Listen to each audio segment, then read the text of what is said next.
А вы знали, что наш трек с парнем вдохновлен реальной историей нашей первой встречи? Сейчас я вам все расскажу. Это было 18 сентября 2022 года. В этот день я была одна на концерте LJ. Там было очень скучно, и я в моменте выкладываю это все в историю. И ее замечает Влад. Тогда мы были просто на друг друга подписаны. А он тогда был на другой тусе, где тоже было не очень. И тогда он предложил мне поехать с ним на другую тусовку. И вот это был ключевой момент в нашей истории. В ту ночь был очень сильный дождь, и я еле как доехала до этой тусовки. Влад вообще шел пешком, когда мы встретились, мы были все мокрые. Кстати, выглядели мы тогда вот так. А еще я ждала его под дождем минут 10 и вся промокла. Вот так в ту ночь мы и познакомились. Вообще у меня есть видео, где мы подробно уже рассказывали эту историю. И поехала туда, там еще дождь был, помнишь, на улице? Я от метро шел пешком, я весь промок. Хожу, говорю, а ты что стоишь, мокнешь, что ты...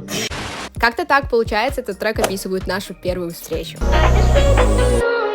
Если я уйду с этой тусовки, пойдешь ли ты со мной до остановки? А если пойдет дождь, промокнут кроссовки?